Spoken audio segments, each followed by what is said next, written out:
আসসালামু আলাইকুম everyone, welcome to my channel. আজকে আমি আপনাদের জন্য নিয়ে আসছি মজাদার, খুবই সুস্বাদু ওটস জুস। এই গরমে ছোট বড় সবাই খেতে পারেন এই ওটস জুস। দেখে নিন প্রস্তুত প্রণালী। প্রথমে আমি এখানে দিয়ে দিচ্ছি ওটস। আমি এই জুসটা ব্লেন্ডারে ব্লেন্ড করে নিব। ওটসটা দিয়ে এখন আমি দিয়ে দিচ্ছি দুধ, ফ্রিজের ঠান্ডা দুধটা, যেটা বরফ আছে, বরফ অবস্থায় আমি দুধটা দিয়ে দিয়েছি। সাথে দিয়ে দিচ্ছি কলা। আমি এখানে 2টি কলা দিয়েছি। আপনারা যে পরিমাণ জুস তৈরি করবেন ওই পরিমাণ বাড়িয়ে কমে নেবেন। আর সাথে দিয়ে দিচ্ছি 3 টেবিল চামচ চিনি। চিনিটাও আপনাদের স্বাদ অনুযায়ী দিয়ে নেবেন। দিয়ে এখন আমি দিয়ে দিচ্ছি ফ্রিজের ঠান্ডা পানি। এই জুসটা সম্পূর্ণ আমি ঠান্ডা পানি দিয়ে তৈরি করব, যাতে জুসটা খেতে আরও বেশি ভালো লাগে। এখন তো প্রচুর তাপমাত্রা, অনেক গরম। আমাদের জুস, পানীয় জাতীয় জিনিস বাচ্চাদের ছোট বড় সবারই খাওয়া খুবই দরকার।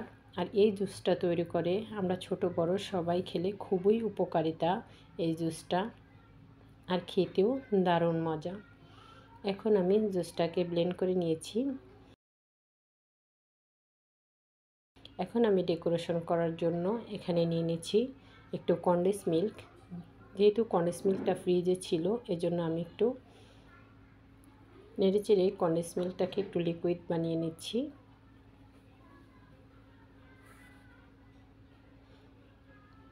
বানিয়ে নিয়ে এখন আমি যে গ্লাসে জুসটা পরিবেশন করব, ওই গ্লাসটাকে আমি একটু ডেকোরেশন করার জন্য কনডেন্স মিল্কটা গ্লাসে লাগিয়ে নিয়ে তারপরে আমি এখানে নিয়ে নিয়েছি ওটসটা আমি গ্লাসে লাগিয়ে দিব।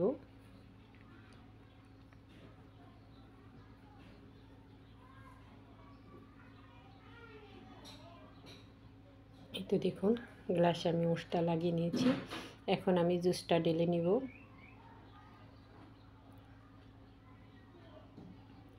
অতিথি আপ্যায়নে ছোট বড় সবার জন্য এই জুসটা খুবই প্রয়োজনীয় একটি জুস।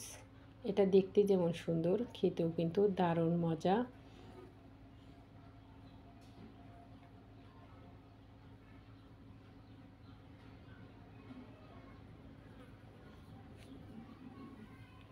জুসটা ঢেলে নিয়ে এখন আমি দিয়ে দিচ্ছি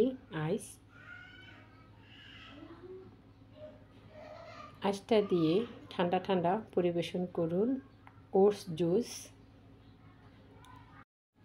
দেখুন, দেখতে এটা কতটা লোভনীয় হয়েছে। ছোট বড় সবাই পছন্দ করবে এই জুসটি। আপনারা একবার হলেও বাসায় তৈরি করবেন এই ওটস জুস। এটা দেখতে যেমন সুন্দর হয়েছে, খেতে কিন্তু দারুণ মজা হয়েছে। এই গরমে সবাই ভালো থাকবেন। আল্লাহ হাফেজ সবাইকে।